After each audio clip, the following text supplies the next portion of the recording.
Hi friends, எல்லாரும் எப்படி இருக்கீங்க? நான் லக்ஷ்மி பேசுறேன் 3 ஸ்டார் கிச்சன்ல இருந்து. இன்னைக்கு நம்ம வீட்லயே அருமையான ஜூஸ் செய்யலாம். அது எப்படி செய்யலாம்ன்றதை வாங்க வீடியோக்குள்ள போய் பார்க்கலாம்.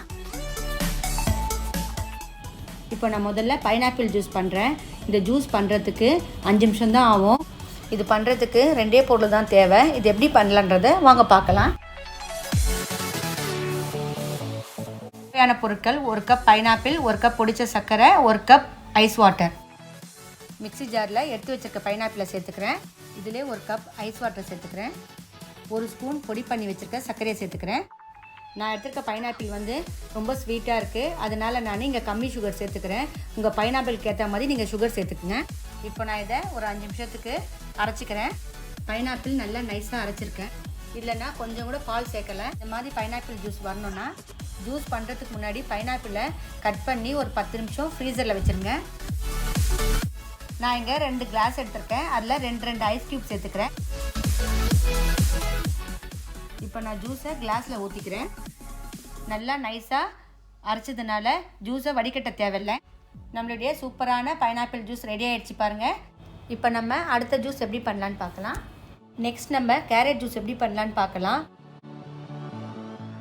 இதுக்கு தேவையான பொருட்கள் 1 கப் சுகர், 1 லெமன், 1 கேரட். முதல்ல நான் லெமனை 2 பாதியாக கட் பண்ணிக்கிறேன். நெக்ஸ்ட் நான் கேரட்டை சின்ன சின்ன பீசஸாக கட் பண்ணிக்கிறேன். இப்போ நான் கட் பண்ண கேரட்டை மிக்ஸி ஜாரில் போட்டுக்கிறேன். நெக்ஸ்ட் இதில் 1 கப் ஐஸ் வாட்டர் சேர்த்துக்கிறேன். இதில் நான் 1 லெமன் ஜூஸ் சேர்த்துக்கிறேன். நெக்ஸ்ட் நான் இதில் 2 ஸ்பூன் சர்க்கரை சேர்த்துக்கிறேன். உங்கள் டேஸ்ட்டுக்கு ஏற்ற மாதிரி சர்க்கரை சேர்த்துக்கிறேன். இப்போ நான் மிக்சியில் இதை அரைச்சிக்கிறேன். இதை நல்லா அரைச்சிட்டேன். நெக்ஸ்ட் நான் இதில் 1 பிஞ்ச் கருப்பு உப்பு சேர்த்துக்கிறேன். இந்த கருப்பு உப்பு ஆப்ஷனல் தான். இது சேர்த்தா ஜூஸ் ரொம்ப டேஸ்ட்டாக இருக்கும். இதில் கருப்பு உப்பு சேர்த்து நான் இன்னொரு வாட்டி நல்லா அரைச்சிக்கிறேன்.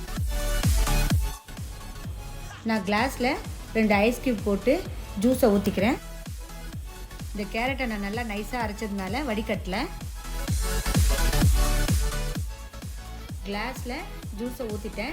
நம்மளுடைய அருமையான கேரட் ஜூஸ் ரெடி ஆகிடுச்சு. இப்போ நம்ம அடுத்த ஜூஸ் பார்க்கலாம். இப்போ நான் குக்கும்பர் ஜூஸ் பண்ண போகிறேன். அதுக்கு தேவையான பொருட்கள் 2 குக்கும்பர், 1 கப் சுகர், கருப்புப்பு. இப்போ நான் குக்கும்பர்லேருந்து தோல் சீவிக்கிறேன்.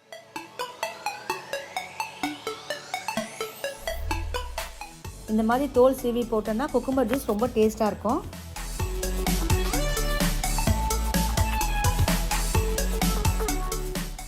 நெக்ஸ்ட் நான் இதை சின்ன பீஸாக கட் பண்ணிக்கிறேன்.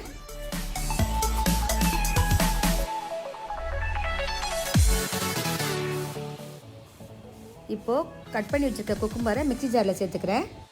இதில் நான் 1 கப் ஐஸ் வாட்டர் சேர்த்துக்கிறேன்.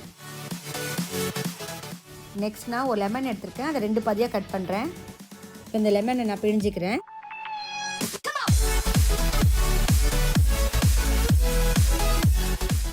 இப்போ நான் இதில் பிழிஞ்சு வச்சுருக்க லெமன் ஜூஸ் சேர்த்துக்கிறேன்.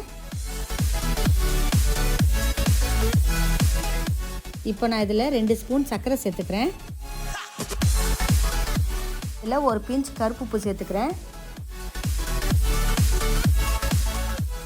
இப்போ நான் இதை 2 நிமிஷத்துக்கு மிக்சியில் அரைச்சிக்கிறேன். மிக்சியில் அரைக்க சொல்ல நல்லா நைஸாக அரைங்க, அப்போ தான் வடிகட்ட தேவையில்லை. இப்போ நான் கிளாஸில் 2 ஐஸ் க்யூப் போட்டுக்கிறேன். இப்போ நான் இந்த ஜூஸை கிளாஸில் ஊற்றிக்கிறேன். நம்மளுடைய அருமையான 3 ஜூஸும் ரெடி ஆகிடுச்சு.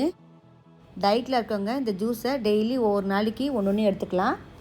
பாருங்கள், இங்கே ஹெல்த்தியான ஜூஸ் ரெடி ஆகிடுச்சு. இதே மாதிரி நீங்களும் உங்கள் வீட்டில் செஞ்சு பாருங்கள். என்னுடைய இந்த வீடியோ பிடிச்சிருந்தால் லைக் பண்ணுங்கள், உங்கள் ஃப்ரெண்ட்ஸுக்கெலாம் ஷேர் பண்ணுங்கள். என்னுடைய சேனலை ஃபஸ்ட் டைம் பார்க்குறவங்களா இருந்தால் சப்ஸ்கிரைப் பண்ணுங்கள். பக்கத்தில் இருக்க பெல் பட்டனையும் கிளிக் பண்ணுங்கள்.